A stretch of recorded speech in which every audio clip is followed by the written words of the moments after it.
September 2nd, 2023. Wow, years going by real fast. But I wanted to kind of address some of the issues I've seen in the press about the war in Ukraine lately. The big story has been going on and on about how the Ukrainians have broken through the Russians' first line of defense there and near Robotina and to the slightly to the I guess you'd say southeast of there, in that little area. And well, here's the real story on that as of this recording. Essentially, what really has happened is they haven't quote broken through it. But what the line of defense consists of there is two basic lines. The front line is a giant anti-tank ditch, which would stop a tank from just driving through it, and what they call these dragons, these concrete pillars that they put in the way that which will mess up the tracks on the vehicles if they were to get through it. So that's what's there. And then behind, several hundred meters behind it or so is a second line, which is a bunch of bunkers and trenches and fortifications for troops to, occupy and to fire on anybody that comes across it. Okay, so that's what's there. What happened is that Ukrainian infantry units have infiltrated through the first line of defense. Okay, in a certain direction where there's kind of an opening where there really isn't a line of defense of the second line I'm talking about, and there's a little thing about that. But the idea is that they're moving toward another village there, and I think they got into a hedgerow or a tree line that's near the village, and they're probably doing a reconnaissance in force in order to determine such things as where the minefields are laid and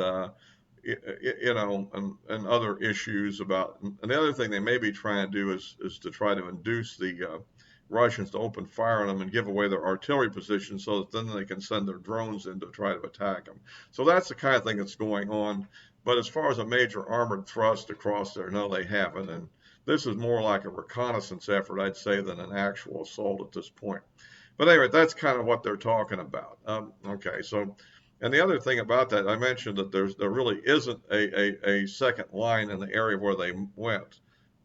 So what does that tell you? The Russians want them to go there.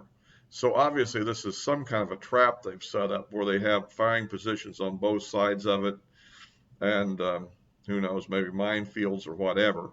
And so I think this is where they're trying to funnel them into a certain area for an ambush. So at any rate, so far the Ukrainians haven't done that. They would probably have to do some engineering work to remove the obstacles and perhaps use some of those scissor bridges that we provided them to create a bridging to get across the ditch or fill it in somehow, something like that. Probably a scissor bridge would work, and then they could try to go through it. But obviously, if anybody tries to do that, they would immediately come under artillery attack or drone attack and whatever. So anyway, that's kind of what that is. Anyway, if you like these videos, please click the like button, and if you haven't subscribed already, please do. We need more subscriptions. We're holding 80 right now. Let's hope we can gain some, get 20 more, and get to that magic 100. I don't know what happens then, but supposedly something good's supposed to, I think. Anyway. And of course, you can click the bell for notifications or whatever. So anyway, so that's kind of the story on that one. I hear there's still rumors that the Prigozhin might have somehow faked his death and he could still be alive and is going to come back to haunt Putin or something. The pictures that were shown, though, apparently were pictures of him in Africa before the plane crash. And of course, so that's probably a false rumor. Apparently, he's already been buried near St. Petersburg, and a kind of a quiet ceremony. So that's whatever on that. The other thing Ukraine has been doing lately, which has kind of got some news, is a bunch of spectacular drone attacks. I mean, some of which clearly did happen. The attack on the transport aircraft up in the northern area there of Russia. What's the name? Some strange name, starts with a P. That one. And they definitely damaged some airplanes. I'm not sure if they're a complete wreck or not, or whether they're repairable, but it does sound like it's back to the factory for those at best, right? And obviously, um, well, kind of a, I guess, score one for Ukraine and against, although how significant some of these things are, there's also an attack on a factory, which could be significant, except from the pictures I've seen, I don't get the sense that the factory was destroyed. It was attacked. The building was probably damaged to some degree, but I don't know. I suspect that it's not totally out of beyond repair. I think it's not like somebody dropped a 2,000-pound guided bomb right into the thing and blew it to pieces. It's not like that, but it might be suffered some damage. There's another claim that they pulled some spectacular strike against an air base near Kursk with some kind of cardboard uh, drones. And the interesting thing is, though, is there's no real video of the attack, and the video that I've seen that was posted looks like it might have been an attack on the Aleutian transport aircraft I mentioned just before this. It doesn't look like attack on fighter planes like they're claiming. So maybe they failed to get pictures of this spectacular success or not. I mean, at any rate, that one I think is dubious. But now we also presumably have got a new Ukrainian indigenous missile that supposedly blew up a surface-to-air missile site. The surface-to-air missile site clearly seemed to have been blown up, but I don't know whether it was due to an indigenous missile or not. I guess we'll have to see if if it is. It supposedly has more range than the ATACMS missiles that we haven't provided them that they've been asking for.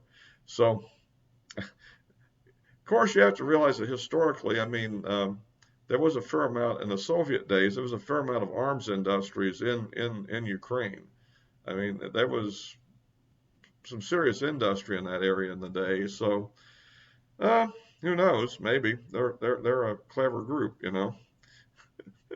So anyhow, so at any rate, but as far as the big offensive, on the other hand, the Russians have been continuing to sort of creep ahead in the Luhansk area in the northern sectors.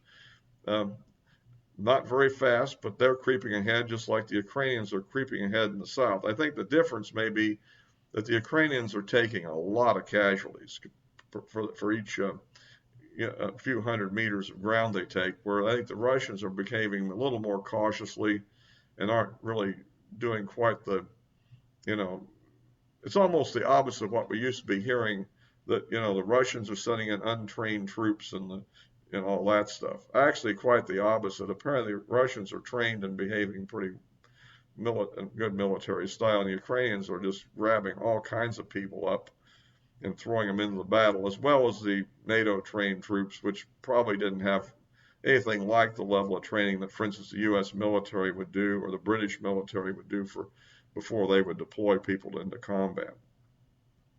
Another thing that showed up on Redacted, which is kind of an interesting thing, that there was some captured Ukrainian that was, well, I say he's being interrogated, but it seemed like he was talking freely to some woman. And basically, he was saying that basically the Ukrainians are basically putting their troops on amphetamines before they attack in order to make them resistant to pain and give them a reduction in fear, let's say. And interesting enough, this was a technique that the Germans were notorious for in World War II. I've seen some shows on that where they did that. So on the other hand, they can achieve burnout if they go too long on it. And another problem that the Ukrainian soldier mentioned was that somebody that was seriously wounded might not really be feeling the pain that they normally would be feeling, and therefore they might keep on going till they bled out and then collapsed. So they were realizing that they should be stopping. So I guess so at any rate, that may explain some of these hell for leather attacks, if they're infantry attacks that you're seeing. This guy, by the way, was 45 years old that was conscripted into this thing, so he wasn't a young guy at all. And another thing I'd point out that was discussed some time back was that they fired all these, what they call them, draft commissars or whatever, the people that do the conscription, because they were all corrupt and were taking bribes. And I think one possible reason why this happened, as I mentioned, is that I tend to think maybe that means they're going to start conscripting some of the people that have been evading it up till now, because they need the people. So I think that may be coming up, because I hear that there's reports are that they're launching a big conscription drive now to get prepared for the next episode of this war. And people are looking for maybe another month of sustained combat, or basically once the rainy season starts and the whole area becomes very muddy, it'll be hard for mechanized operations off-road. And so the major assaults will probably die down, and it'll be more of a static, slow move, even slower motion warfare than we've seen up to now. And it's been pretty slow motion.